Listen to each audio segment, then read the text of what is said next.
A reading from the book of the prophet Ezekiel. Lectura del profeta Ezequiel. En aquellos días me vino esta palabra del Señor. Hijo de Adán, di al príncipe de Tiro, dice el Señor. Se hinchó tu corazón y dijiste, soy Dios entronizado en solio de dioses en el corazón del mar. Tú que eres hombre y no Dios, te creías listo como los dioses. Si eres más sabio que Daniel, ningún enigma se te resiste. Con tu talento, con tu habilidad, te hiciste una fortuna. Acumulaste oro y plata en tus tesoros. Con agudo talento de mercader, ibas acrecentando tu fortuna, y tu fortuna te llenó de presunción. Por eso así dice el Señor, por haberte creído sabio como los dioses. Por eso traigo contra ti bárbaros pueblos feroces. Desenvainarán la espada contra tu belleza y tu sabiduría, profanando tu esplendor. Te hundirán en la fosa, morirás con muerte ignominiosa en el corazón del mar. Tú que eres hombre y no Dios, osarás decir, soy Dios, delante de tus asesinos, en poder de los que te apuñalen. Morirás con muerte de incircuncisión a manos de bárbaros. Yo lo he dicho, oráculo del Señor.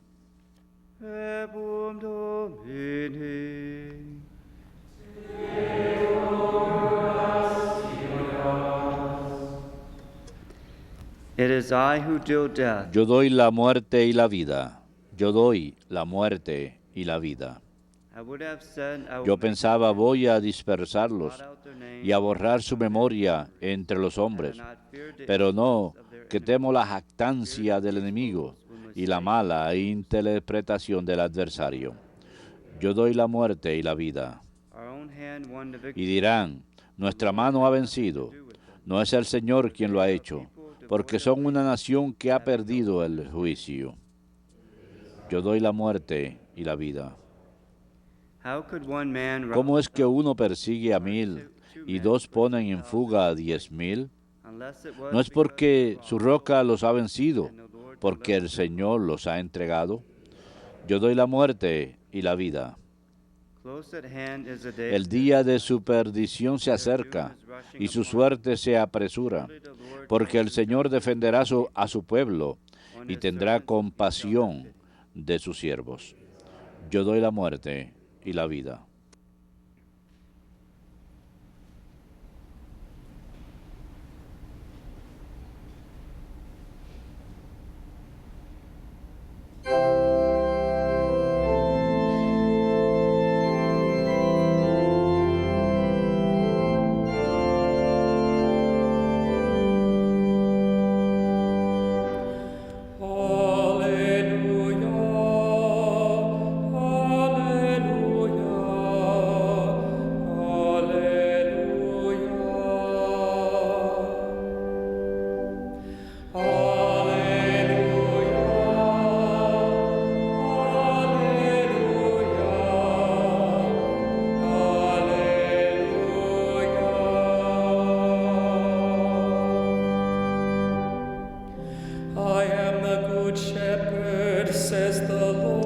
Yo soy el buen pastor, dice el Señor. Yo conozco a mis ovejas y mis ovejas me conocen a mí.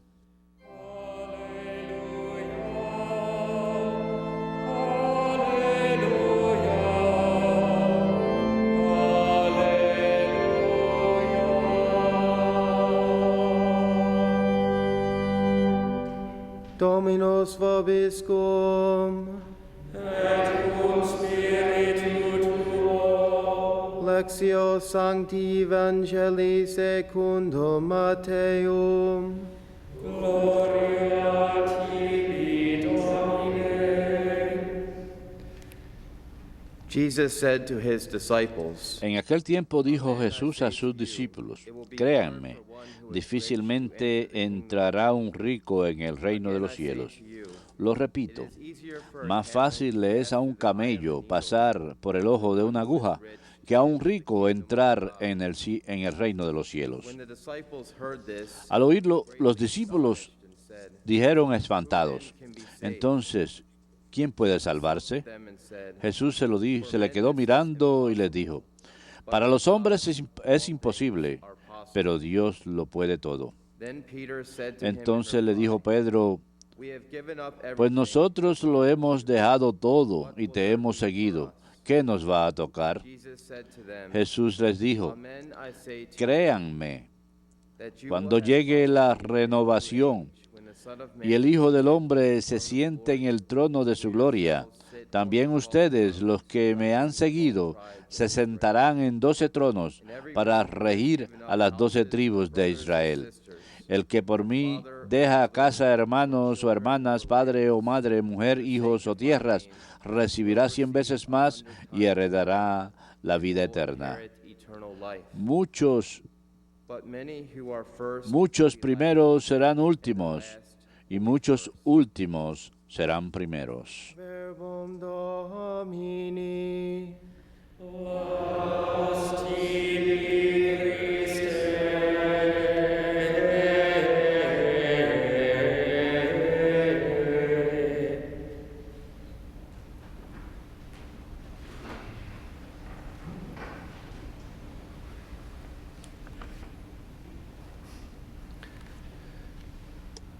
Truly I say to you, Verdaderamente les digo que será muy difícil para un rico entrar en el reino de los cielos. Nuevamente les digo que es más fácil que un camello pase por el ojo de una aguja que para que un rico entre en el reino de Dios. can you imagine fitting a camel? Imagínense pasar un camello por el ojo de una aguja. Pretty difficult. Muy difícil, ¿verdad? It must then be pretty difficult Entonces tiene que ser muy for a difícil rich person to enter para que the un kingdom of rico God. entre en el reino de Dios, de acuerdo con las palabras de Jesús. Según esta comparación, se muestra que no es posible para la gente que pone su corazón en cuestiones materiales para obtener participación en el reino de Dios. Sin embargo, God, con Dios all things todo are es possible. posible. That is, with God's grace, Es decir, con la gracia de Dios, el hombre puede ser bravo y generoso lo suficiente para utilizar su riqueza para promover tanto el servicio de Dios como el de su prójimo. Por eso San Mateo en el capítulo 5 sobre el Sermón de la Montaña especifica una vez más con las palabras de Jesús que bienaventurados son los pobres de espíritu. Jesus didn't say, Jesús no dijo bienaventurados sean los pobres en cuestiones materiales. No, dijo benditos los pobres de espíritu, porque en realidad puede ser una persona que no tenga posesiones materiales, pero ser pobre de espíritu quiere decir que puede tener riqueza. Pero si hubiera dicho benditos aquellos que son benditos en cuestiones materiales, hubiera limitado a las personas sin posesiones materiales. Posiblemente entonces es una comparación fuerte. El camello no puede caber por el ojo de una aguja.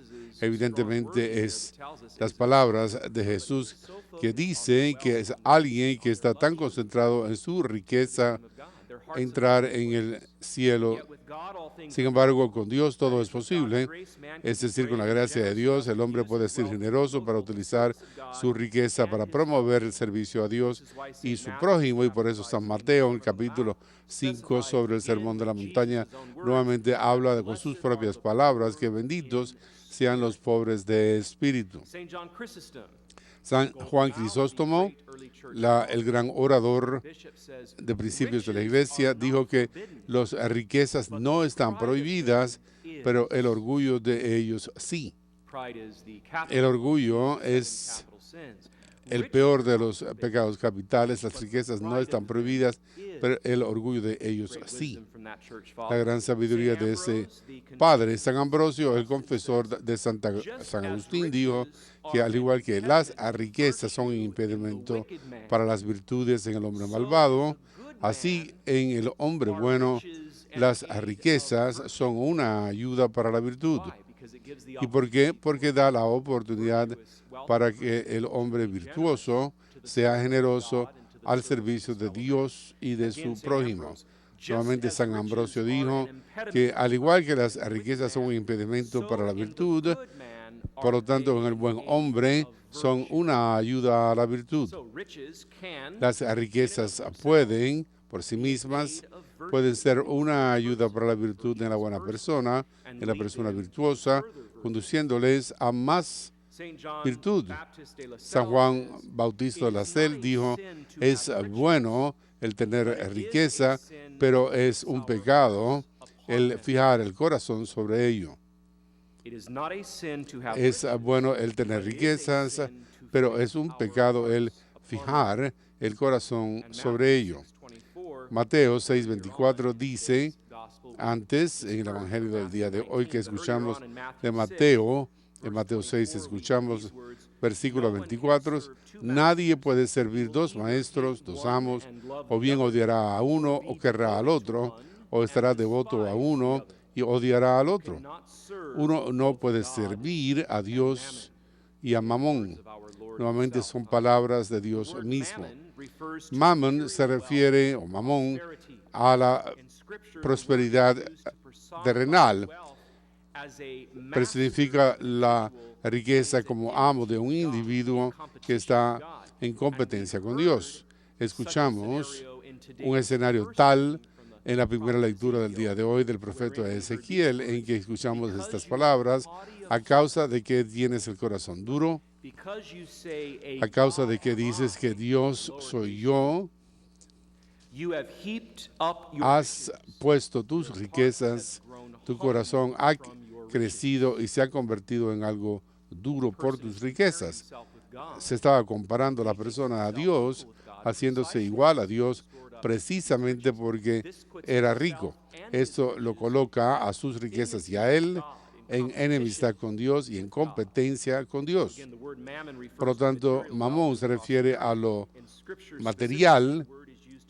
En las Escrituras se refiere a las riquezas de una persona con enemistad con Dios por ser duro de corazón y porque dices que el Dios soy yo, un Dios soy yo, has hecho que tus riquezas te endurezcan el corazón.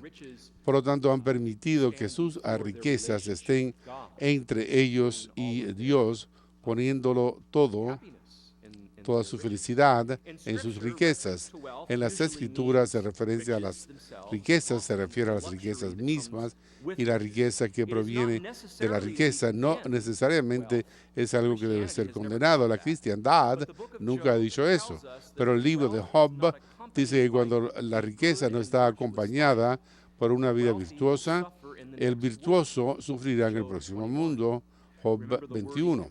Recuerden las palabras del Salmo responsorial, yo soy el que doy la muerte y doy vida. Yo soy quien da la muerte y doy vida. Él es autor de todo, Dios. La riqueza en sí no es un impedimento. La cristiandad nunca ha enseñado eso. Sin embargo, cuando no están acompañados por una vida virtuosa para el servicio de Dios y de la persona humana, entonces pueden convertirse en un obstáculo.